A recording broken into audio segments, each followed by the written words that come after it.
We are so lucky to have him here in Toronto. This is the birthplace of Ethereum. And without further ado, I'd like to welcome the founder and inventor of Ethereum, Vitalik.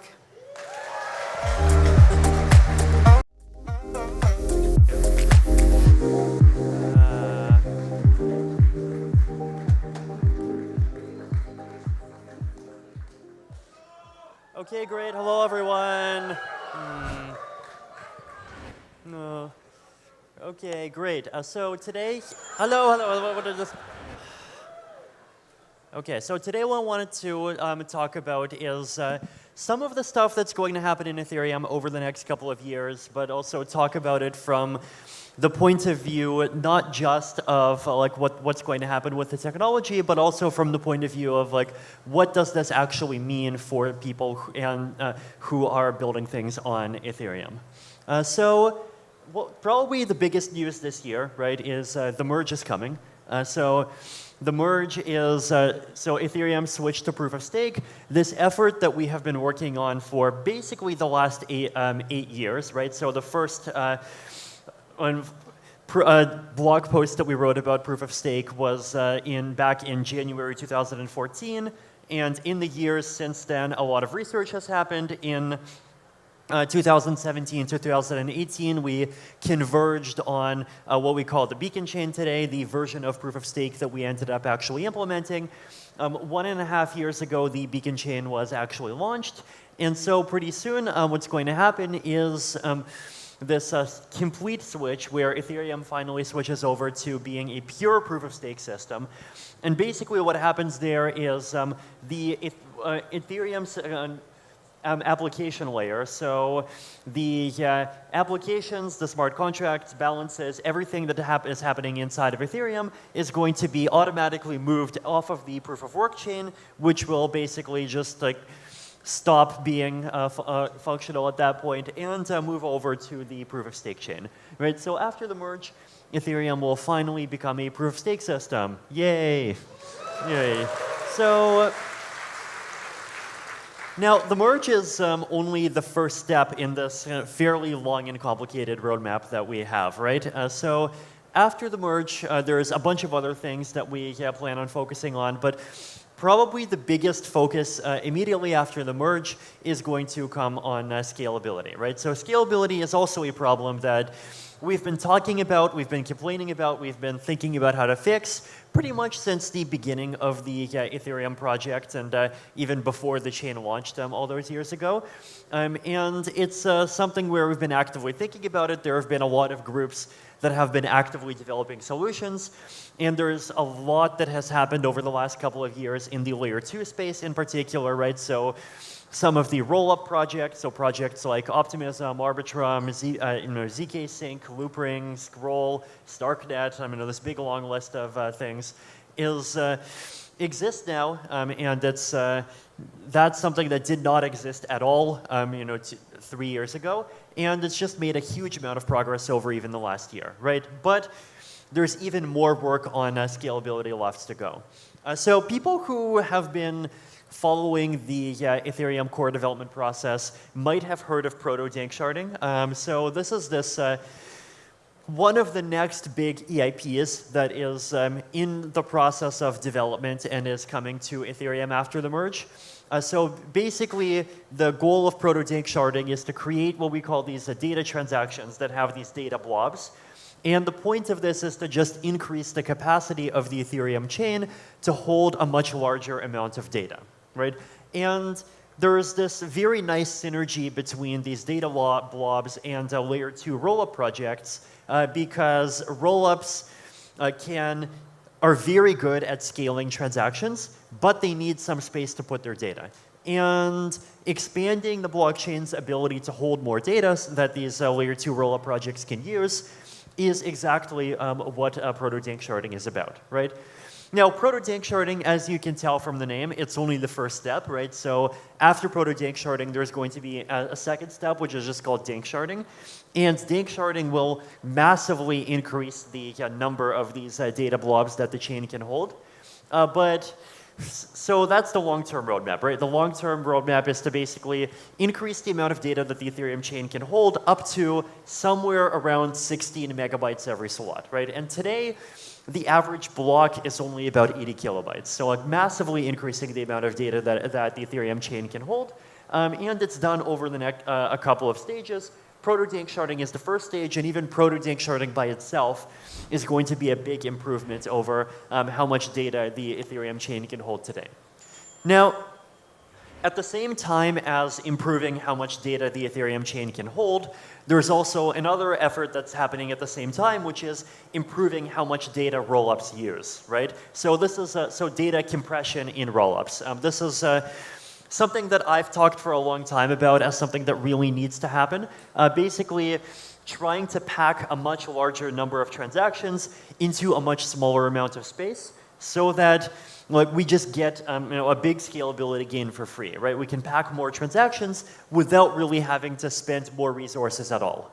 So this is just this chart that I published about a week ago that kind of shows the different stages and how much you could do, right? So a transaction by itself, this is an ERC20 token transfer, takes about 188 bytes. And if you add different forms of compression, so taking out 0 bytes gets you down to 154 bytes, doing some signature aggregation takes you down to 128, making stateless compression even better, 75, and then even more advanced compression that kind of where the decompression algorithm can look into the chain and look into the history, you can go all the way down to 23, right? So there's a lot of this work is work that's actually started to happen. So a couple of months ago, Optimism actually implemented a 0-byte compression. And ERC 4337 is also an effort that's been really picking up steam over the last couple of months, right? So a lot of effort to help the Ethereum chain hold a lot more data, and a lot of effort to help every individual transaction in a rollup use less data. So we're talking about Ethereum over the next couple of years being able to process a much larger amount of transactions than it has been able to before, right? So what do these two things mean for Ethereum, right? So these are not the only two technical upgrades that are happening to Ethereum, but there's probably the two most important ones, right? But what does this actually mean for Ethereum from the point of view of someone using it or someone building on it? So starting off with the merge, right? So the merge is going to happen first. So Ethereum's energy consumption will be reduced by more than 99.9%. Yay. So, yay. Yeah, so, it's big improvement, obviously. In addition to this, there's a bunch of ways in which proof of stake improves security, and also the merge opens the door to more upgrades, right? So at the same time as being a switch from proof of work to proof of stake, it's also an opportunity to kind of take some of the ideas that we've learned over the last 8 years and use that to really redesign what the different parts of the Ethereum chain. So for example, the merge will also make Ethereum much more friendly to light clients, right? So today, if you want to access the Ethereum chain, most people generally use some wallet like MetaMask, and the way that those wallets work is they talk to a server and they basically trust whatever answers the server gives them. So with light clients after the merge, once that tech is developed, you will be able to basically have a client that actually verifies the data that it gets back. So basically, the merge isn't just about the merge. The merge is also about other things down the line that the merge is going to enable. So that's the merge. Proto-Dink Sharding, so opens up more data space, transactions will become cheaper, and compression means the transactions get even cheaper again, right? Cheap, cheap, cheap, yay. Yeah, no. Yeah, no, I mean, I know there's, inflation and 8.5% and gas prices are going up, but here, gas prices are going down. Right.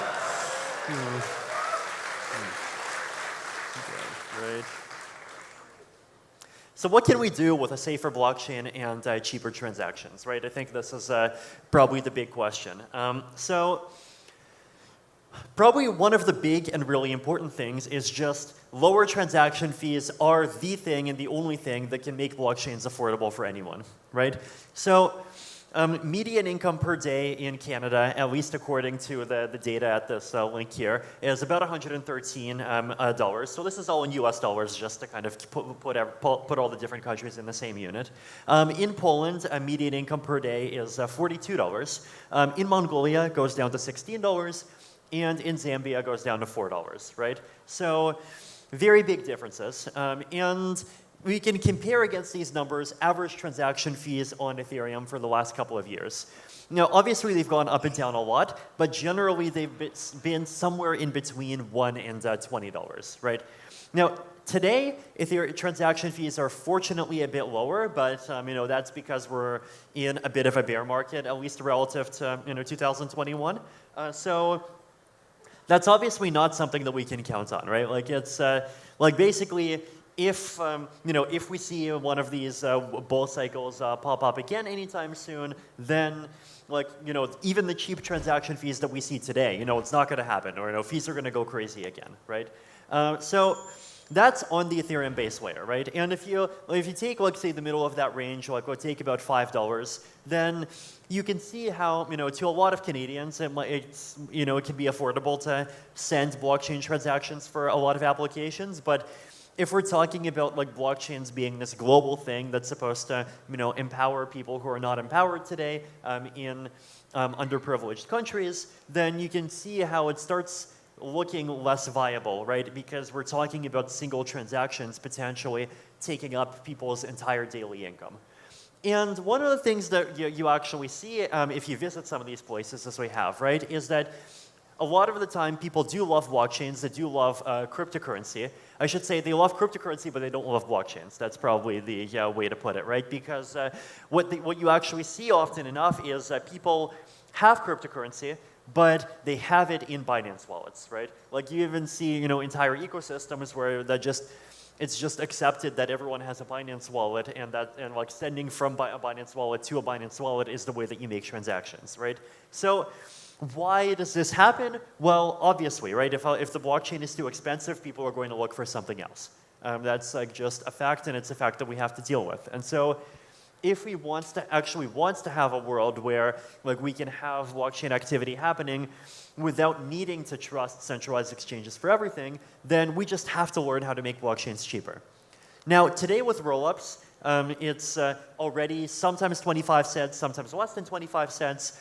And if you just like analyze what's going to happen as a result of the improvements to rollups that I mentioned in the future, then we're talking about potential fees of maybe 5 cents or maybe even as low as 0.2 cents. So massively cheaper transactions to the point where the on-chain transactions actually will become affordable for lots of people for whom they are not affordable today. Bringing back crypto payments. So this is an interesting idea, right? Basically, for those who here has been in the crypto space since at least 2013?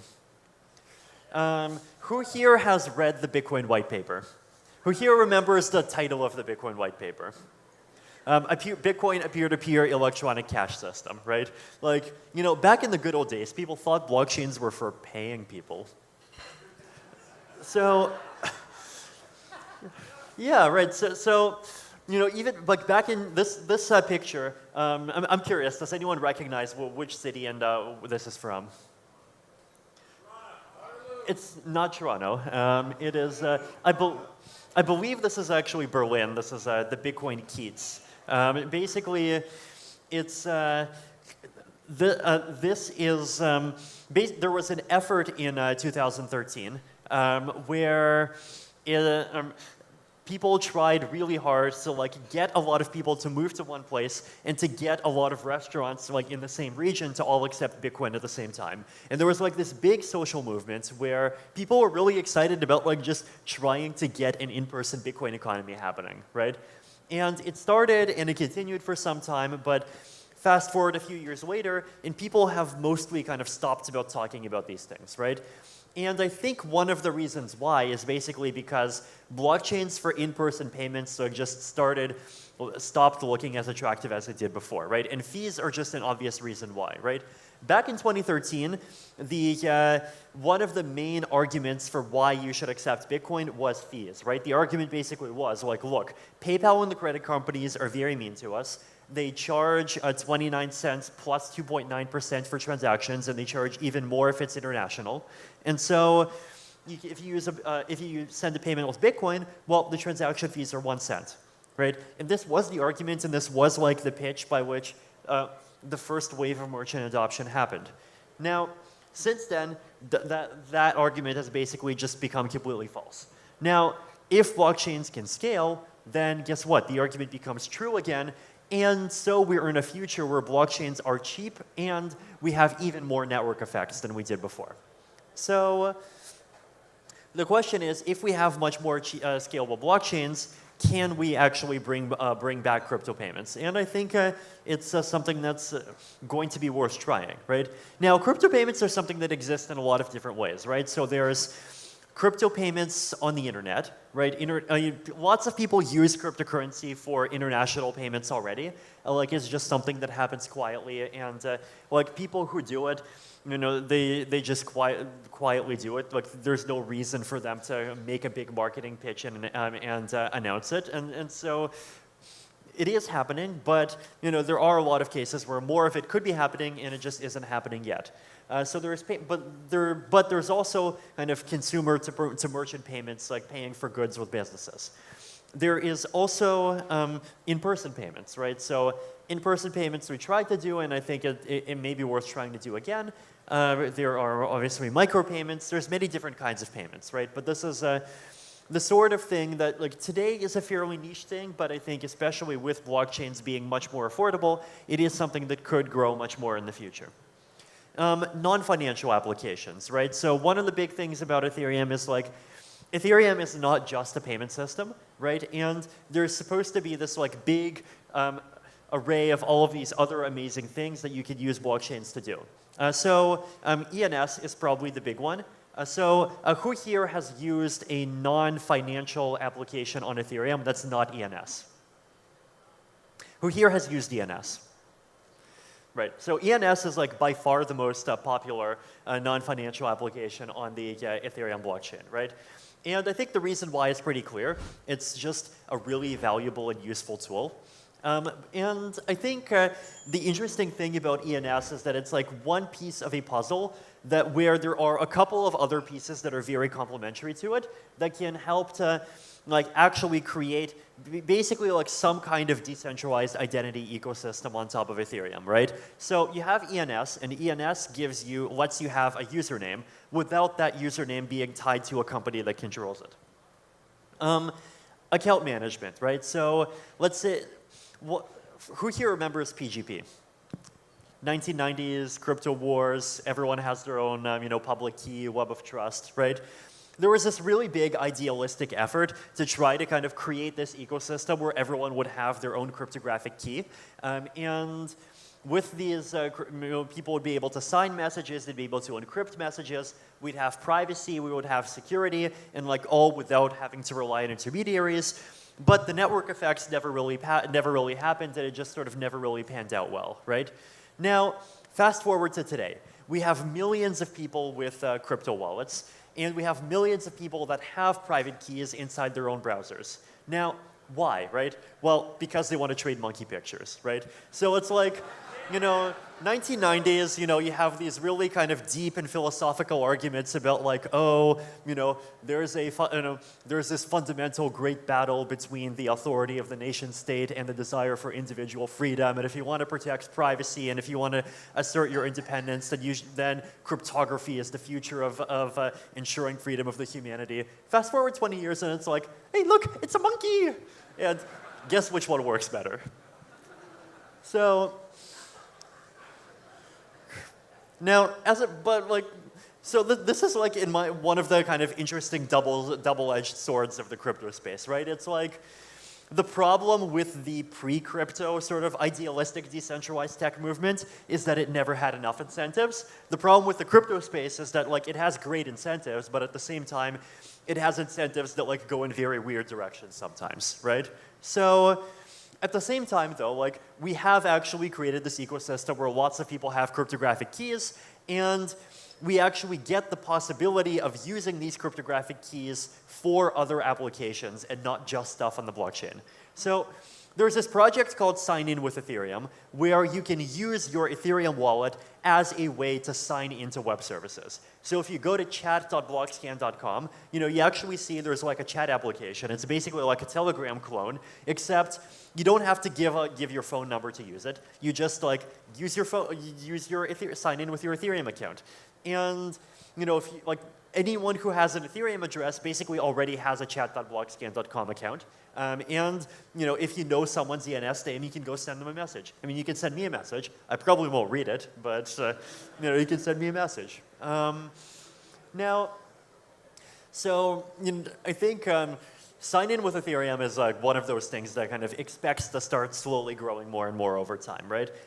Now, one of the problems though is that if you just use cryptographic keys as your wallet, as your account, then like what happens if your key gets stolen? What happens if you lose your key? What happens if like any kind of accident happens?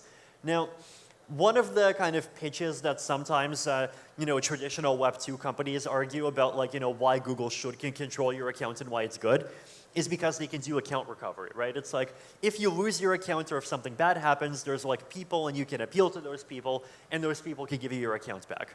Now, like my personal experience with this argument is that it's like somehow actually not true, right? Like I've actually I've personally talked to people who've had like trouble with their accounts with a lot of these Web 2 services, and they just often they just can't get their problem fixed. Like they reach out to support, and they just like get stuck.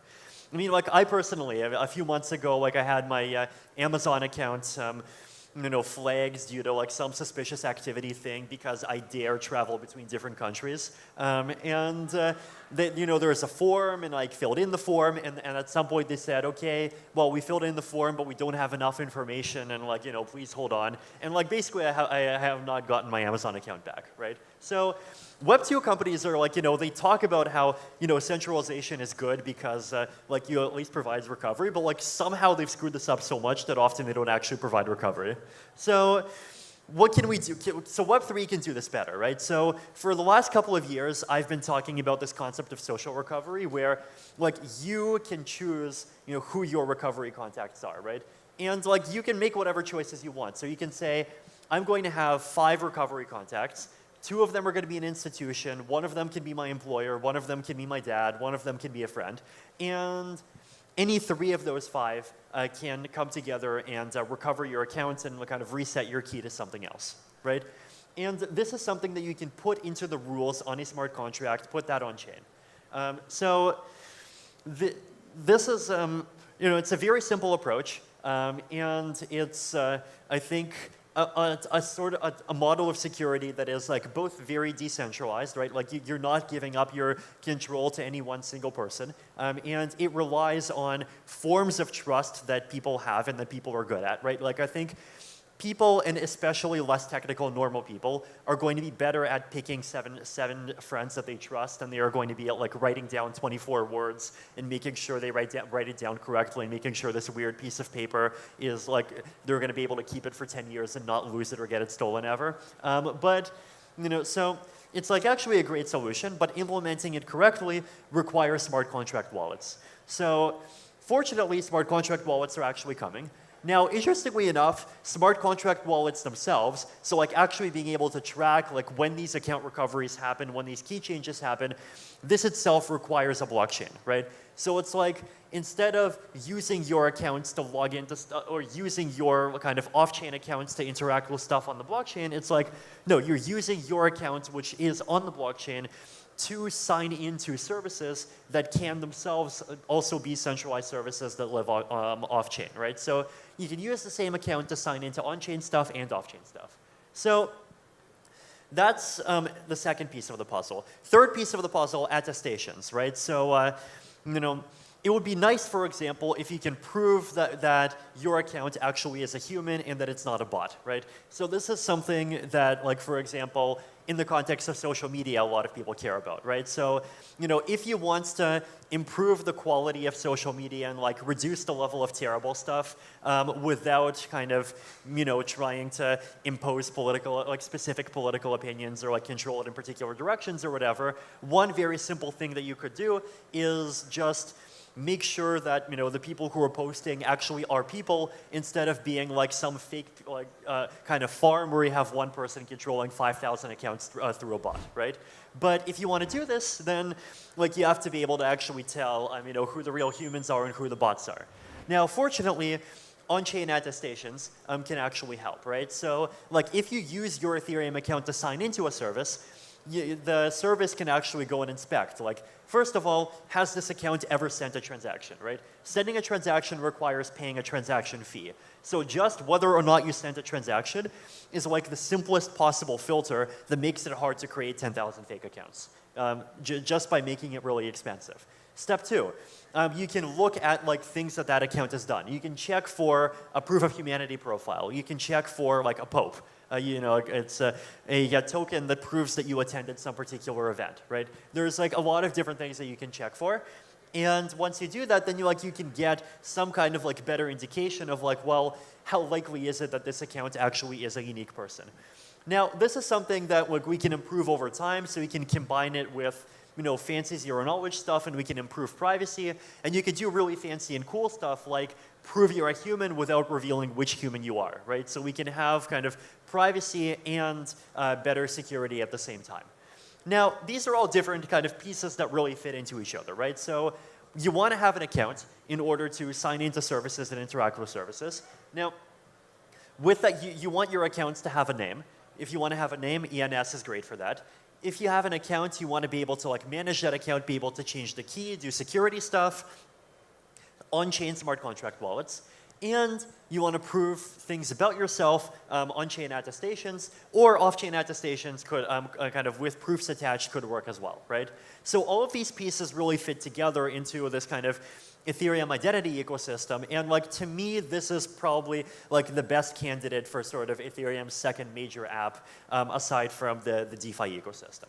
So that's non-financial applications. DAOs, I think, are also interesting, right? And DAOs, I think we've seen a lot of, like, big DAOs, but we can also see a lot, like, we could see more micro-scale DAOs. Just like 5 or 10 friends coming together for some amount of time and pooling a few $1,000s together for some community activities. So things that are kind of a little bit too simple to create an entire corporation around, but where you still want to, you know, have the money be on chain and, like, have some to kind of make decisions together and have some transparency. So all of these things could be done on-chain, right? But making it viable and making people want to do these things on-chain requires the chain to be much more affordable. There's enterprise blockchain use cases as well, right? So people have been talking about enterprise blockchain use cases for years. And I think in this case, like, we don't actually need, like, fancy, roll-ups and Proto-Dink Sharding for this. There's a structure called Validium that people that have been looking into and building more and more. Basically, it's like you do things in a server, and you kind of execute things in a centralized way, but then you use cryptographic proofs, so like ZK snarks, and you publish them on chain, and that way you have a regular record that basically proves that the changes that are happening are changes that actually are following the rules, and because you're publishing on chain, you can prove that you're not, like, giving different evidence to different people, and you can prove that the system isn't, like, reverting anything and it's not moving backwards, right? So this is also technology that is rapidly improving. It's rapidly improved a lot over the last 2 years, and especially, I think, with some of the ZK EVM stuff that's happening, it's going to improve even further. So I think these are, like, some of the consequences that are going to happen from the technical improvements that are happening in Ethereum over the next couple of years, right? But there are other technical improvements. So the Ethereum chain might in the future become not just cheaper, but also faster. Instead of including your transaction after half a minute, we might be able to provide confirmations after some shorter period of time. What kinds of things will that make easier? what about improvements to privacy, right? Well, like what can we do more of if Ethereum becomes a more privacy-preserving system? What will better middleware unlock, right? So if people build applications, are there applications that other applications can talk to where if you make one application good, that itself opens space for even more applications? I mean, I don't know, but I think these are all questions worth thinking about, right? So yeah, this is basically what I hope that we can start thinking about more, right? The technical improvements are happening and they're going to happen, but like what kinds of improvements in terms of what we use Ethereum for are these things going to make possible? Thank you.